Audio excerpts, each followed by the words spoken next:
The Eastern Business Report right here on the Afia Business Morning, and I am Marvelous Apwamaga.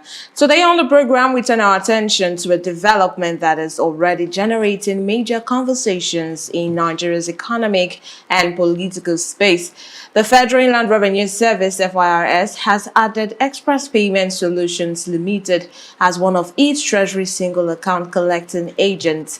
This means taxpayers can now use Xpress Payments as a channel when making statutory payments on the FIRS TaxPro Max platform. For beyond the announcement itself, this has raised important questions about who Xpress Payments is, how were they chosen, and why is the government introducing them at this time? Joining me now to discuss these issues is Nnamdi Obanya, Afia TV's political and economic correspondent. You're welcome on the program, Mr. Nnamdi. Good morning. Good to be here. Good to have you here. To start, just for context, I'd like you to briefly explain what TSA is. TSA is the single treasury account. Is the single account where all Nigeria's revenue goes into, whether it's tax, whether it's repatriated funds, whatever money. It's one single treasury account. The World Bank had recommended this as far back as I think the early 2000s. But President Jonathan was the first person to start the implementation, and President Buhari was the one who finished it off and said, look, everybody must use the CSA. He finished off, even though the implementation started during the Goodluck Jonathan administration. Basically, before that, every MDA, ministry, parastatal, everybody had their own account. There were thousands of government accounts, and this allowed for people to do and undo, for want of a better term. A DG who has one account for his parastatal would have some sort of final control over those funds, even funds coming in, and it doesn't get remitted to the federal government. So I'll give you an example. Imagine if it's the NTA or Radio Nigeria and you were paying for adverts. They could be taking that money and spending it without any due oversight from the federal government if they have an account called marketing that they created for themselves. So it was very hard to keep track of actual government revenue, actual government spending, and this allowed for blatant corruption because government can only monitor what they know they gave you.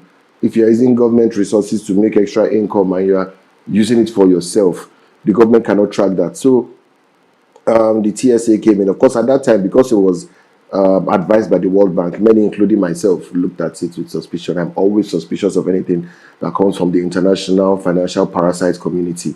Why is that? Well, your interest is not their interest. Their interest is their own balance sheet. And who controls their balance sheet? The World Bank is not a bank owned by the world. It's a group of private people in Western European countries and possibly the USA. They have their own agenda. They have their own environment. They have their own clients. And they're more interested in developing their own place.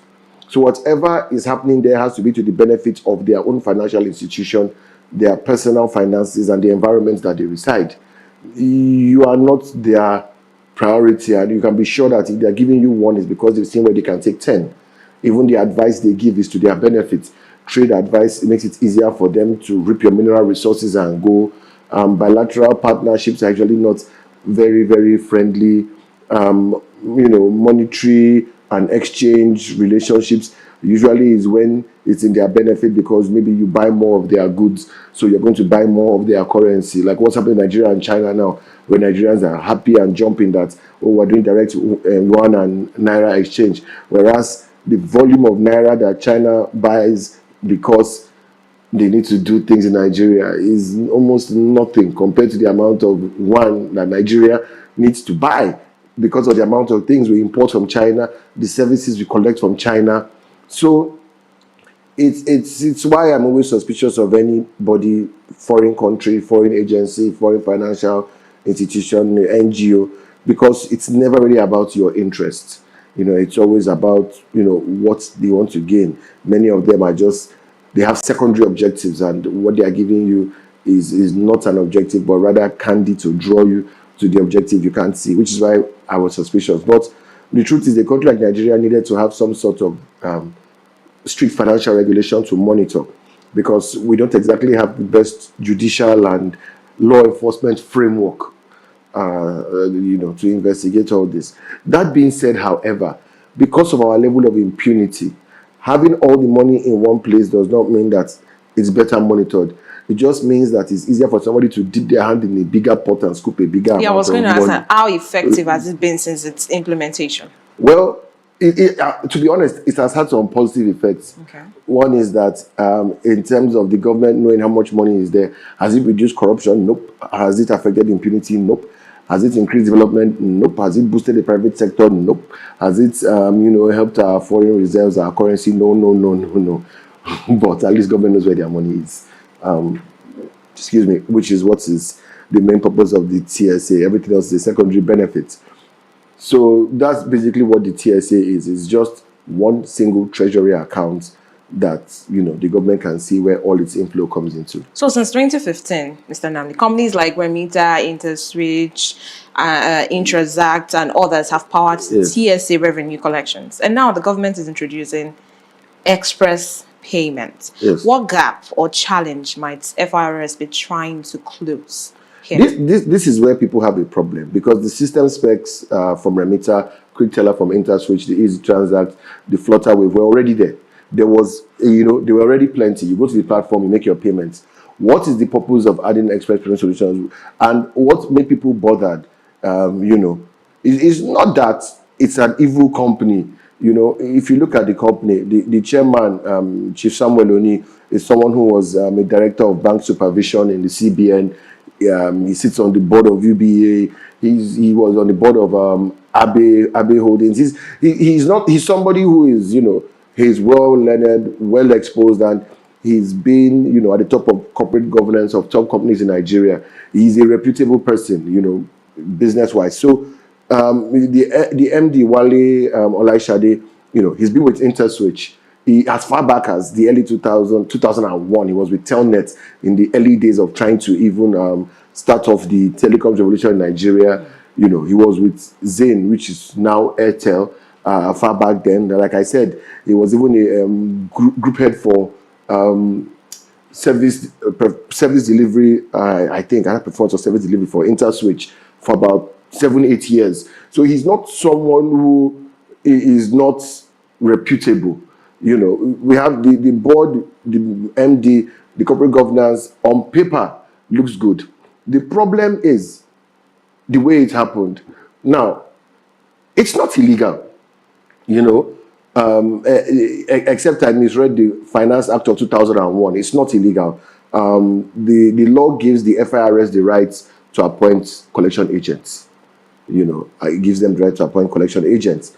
And if the FIRS has unilateral rights to appoint collection agents, then there's nothing illegal about this appointment. Yeah. The question, however, is that one would believe that there should be some sort of, 1, legislative oversight, 2, public scrutiny, 3, there should be information pushed to the public to know this, because this is just saying somebody is going to be a gatekeeper between the government's purse and me paying in money, So the way it happened, almost, would I say, overnight, everybody woke up and it's like, what's really going on? Of course, that immediately began to ruffle feathers. Even I myself was like, and how did this happen? And, people are worrying for different reasons. One is that in the midst of all this insecurity, hunger, lack of infrastructure, people still worrying that from January, the government is going to literally be dipping its hand in your pocket and ripping out your money. It seems to be moving from tax to statutory levies. Tax is supposed to be on profit. Now the government is talking as if every money you earn, we are taking. And everybody's, but wait, tax on business is on profit. Tax on people is on salary. But now the government, and I remember President Tinubu said during his campaign, said, no, it was a slip of tongue. He said the plan is to expand the tax net and reduce the purchasing power of the people. This is something no politician in their right mind should say. And people were like, maybe he mistakenly said the quiet part out loud, that was the advice given to him by the international parasite community. Because when you do things like that, you impoverish the nation and you are able to filter more money out. Because you are reducing people's purchasing power, expanding your tax net. Meaning that you and I cannot buy things again. Already, fuel is expensive. Our currency value is going to hell. Power has gone up by 400%. Your units, the SP71, they'll tell you you're on band A. Even though in my own house, I've not seen light since yesterday. I'm on band A. But it's gone from 71 naira, and it's about 206, 209 naira now. After getting as high as 215 naira. You look at the cost, the telecom companies announced when they were increasing their cost of data, that has gone up. So the real value of your money is dropping, but the cost of everything is going up. And then, so your purchasing power is already being reduced. Now they are expanding the tax bracket. So he's keeping his promise, as he said on that day. Expand the tax net, reduce purchasing power of the people. And that's what's happening. So people are like, so that wasn't a slip of tongue. The plan is really to impoverish the Nigerian populace, because that is a surefire way to impoverish any population. Deprive them of their purchasing power. And if you know what purchasing power is, one half of demand. Demand is the willingness and ability to purchase something. Your ability is your purchasing power. Your willingness is your desire for that thing. If there is no demand for goods, of course, industry will fail, because there has to be a market demanding these things. And when there's no market, when people can't buy. So when you hear them say things like, oh, for the first time, Nigeria is a net exporter, it's not because we're exporting more, it's because we're importing less. People can't buy. People cannot buy. That's the honest truth. So now you're expanding your tax net, that the little money they have, which is not even sufficient. Many people are in debt. Almost everybody I know is owing one bank or one loan app. And you are increasing the money you want to put. Now, unlike every sensible and intelligent country, I'm even hearing, and I stand to be corrected, that even if you take a loan, you will be charged on it. There is no country in the world that charges on a loan, because it's a liability. But in Nigeria, we are the cat before the horse. We wear the trouser before the underwear, and we wear shoes on our feet so we can walk on our hands. We do things in a very upside down, topsy-turvy manner. It's a country that if you didn't live here and someone wrote it as a script for a movie, you would say it's too ridiculous. It can't be true. So people are wondering, is this the right time to be doing such a thing? Tax is coming up, and now you're adding more of these things. Then, secondly, and this is the one that worries people, particularly former Vice President Atiku Abubakar, the fact that this playbook had been seen in Lagos. There were complaints starting from the Tinubu dispensation as governor of Lagos State till present day about Alpha Beta Consortium, which people say is owned by him, which of course has board members, but people say it's owned by him, it's owned by his family, and it's the revenue collector in Lagos State, collecting people between 10 to 15%, though some people have said sometimes it gets as high as 30%. So basically, to quote former Vice President Waziri Atiku Abubakar, they are creating a toll gate, a financial toll gate, for funds. This is like putting a toll gate on a road you did not build and collect money. It's what Agberos do. Basically, our government is giving like Agberos. You put an illegal checkpoint and collect funds for resources and infrastructure you do not provide. That's what people are complaining about now. That now, like you mentioned, there's already Flutter Wave, which people were complaining already because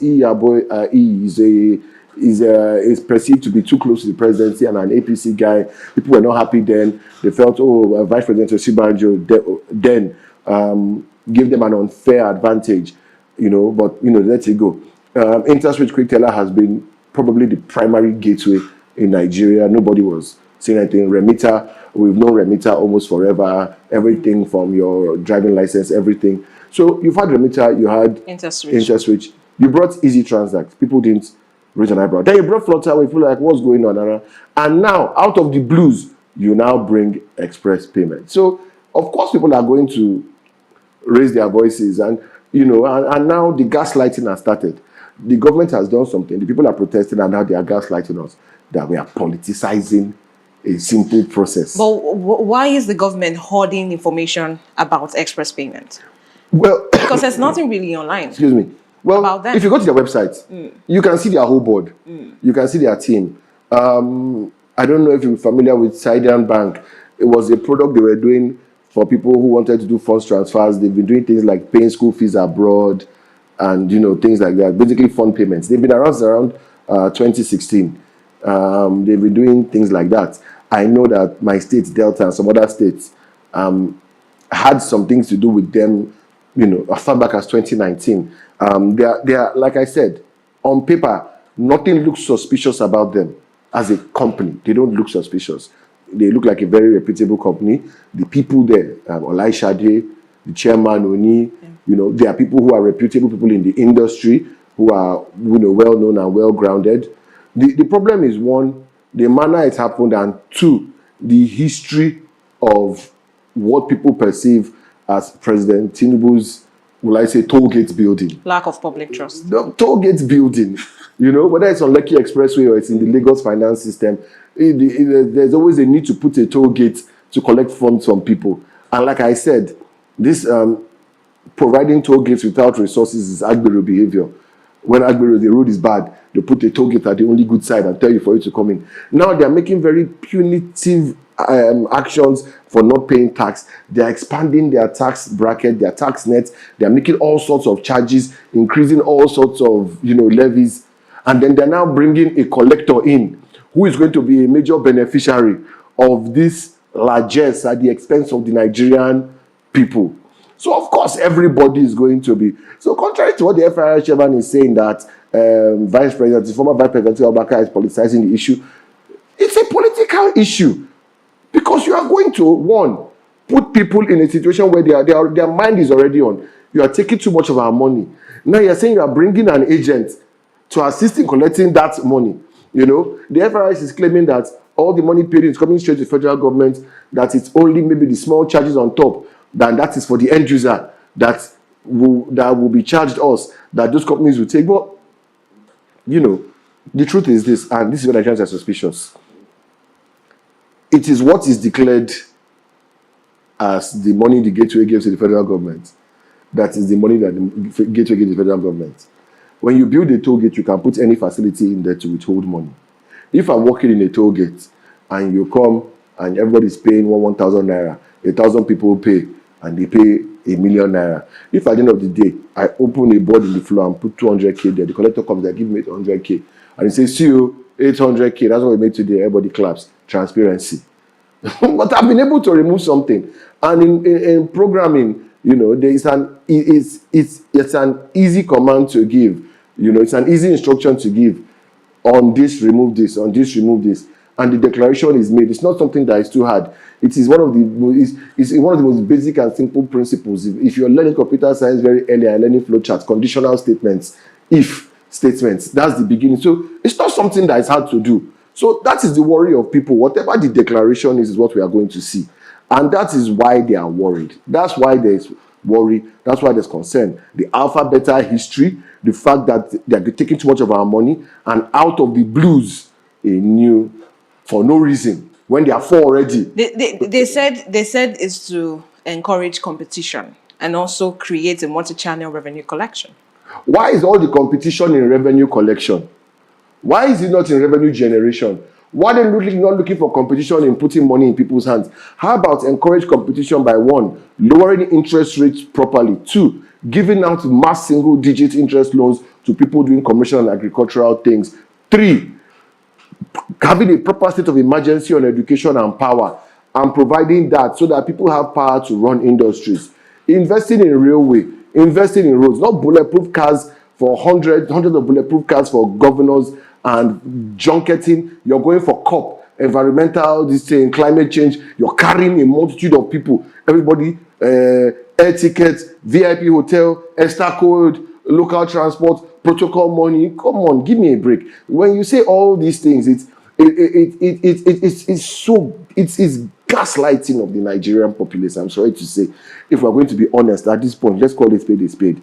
And of course, the minions and the hungry people who you have the people who are waiting for their 20,000 naira, and of course you have the perpetual noisemakers like Reno Mokri already attacking, the former VP. You might say that he's taking political advantage of it. But what is the job of opposition? The job of opposition is to keep the government in check. That's their job. So if the opposition is not allowed to keep the government in check, then they are saying that what we've been fearing about a one-party state is true. So when you start seeing all these things, there are too many things and too many things around. There are too many things surrounding the issue that make it very, very complex and make us think that, look, there is no smoke without fire. Things don't happen for no reason, and the government needs to explain why they are doing this. So you believe this is a toll gate for the government to, hoard public funds? Let me ask a question. Let me answer it to the question. Remittance has not failed. We've been using it for years. InterSwitch has not failed. Everybody who has an ATM card is aware of this. You brought Easy Transact, you brought Flutterwave, who have their own issues too. I mean, I used to use them. They were good for dollar cards then, when we had to, for those of us who buy software and like to pay for games online and things like that. But, well, maybe through no fault of theirs, it was the whole financial issues we had, and Nigerian cards are not being taken abroad and all that. But you have all these guys already. What is the point of the last one? What competition are you bringing? Why is your interest more in collecting more money from people? And why did it happen so quickly? Where is the Senate Oversight Committee on anything finance and on revenue collection? Where is the House Oversight Committee? Where is the public town hall? They've gone to town every day. Both the revenue, the FIRS, everybody has gone to town to tell us how, the deeper they are digging into our pockets is for our own benefit. But when it came to appointing more people to collect from us, we don't deserve to know. So look, they can say all they want, but the public perception is the way it happened, the manner it happened, the timing of it happening, everything points to this being a toll gate. And lack of transparency. All right, Mr. Nnamdi, before we let you go, looking ahead, do you think Xpress Payments will strengthen Nigeria's revenue collection framework from what you know about them? When you say strengthen our revenue collection framework, right, what we don't have is a revenue collection framework. What we have is what in school is called obtaining. Meaning, because I can chance you, if I see you, I'll collect from you. The use of force, threats, mandates to collect money is not revenue collection. If you want to have proper revenue collection, what's the first thing you need to have? You need to have a place it's coming from. How much revenue are we generating in the country? How much productivity are we doing? It's like you have a business, you've not started making money, you're talking about, you've not even, you want to set up a TV station, you have not bought camera, you're already complaining that where's my advert money? You're going out and beating up people to give you money for adverts. You've not yet bought camera. You want to sell mineral. As soon as you finish making a mineral, before the first consumer has drank, you're already going out to start harassing people who registered as vendors that maybe you've not even fully delivered to them, to start paying. So this is almost like mobster behavior. This is not revenue collection. So what we are strengthening is a very, very aggressive, unfair, and very punitive, collection of funds from people without their consent, without their buying. So I wouldn't call it revenue collection, I'll call it obtaining. So yes, we are strengthening our ability to obtain Nigerians. That's how I see it. So you've said a lot of things. Lastly, before I let you go, I said that earlier. But before I let you go this time, finally, what do you think the government should do in this case? I mean, this is sparking controversy online. People are saying different perceptions. Let me just say the truth. What we think will matter, because they will tell you that the Financial Act 2021 allows the FIRS to unilaterally appoint anybody. The judiciary, of course, are looking at the new houses Wiki has built. Nobody's going to answer you. The House of Assembly and the judiciary are playing on your mandate. We will stand. So forget them feeling accountable to you. You have no means to hold the government accountable. So, but if it was a perfect democracy, I'd say they should suspend it. And in fact, we should come back and review all our collectors. And there should be some form of transparency method where, if you are an independent media person, civil society, you can go and, have access to check the process of it. Because taxpayer money is public funds. You don't have to hide anything. The only thing that you don't have to give line items for are some areas of defense for national security purpose. But once they have been done, you have to declare what you spent. You might say, okay, this is for national security. But once you have done it, you have to declare what you did. Because the money belongs to all of us. I don't know if you get it. Imagine you have a security guard in your house and he says, I need to buy some things to protect the house. I need 100,000 naira. And you say, okay, what are you buying? He said, don't worry, just give me 100,000 naira. I'll go buy things. You two will be like, are you mad? So it's the same thing. Everything is our right to know because it's our money. So the government needs to bring it back to the public space. Maybe for want of show, because even the National Assembly, whatever they see there, the eyes will have it, even if everybody shouts no. But they should bring it back to the public space. Let's debate, let's understand, and let's know what it's really about. Thank you so much, Mr. Nnamdi, for joining us on the program today. Thank you very much. And that's as much we can take on this 10 Business Report today. Until I see you tomorrow at 10 a.m. for another edition of the Afia Business Morning, I am Marvelous Appoints. Many thanks for staying with us. See you tomorrow.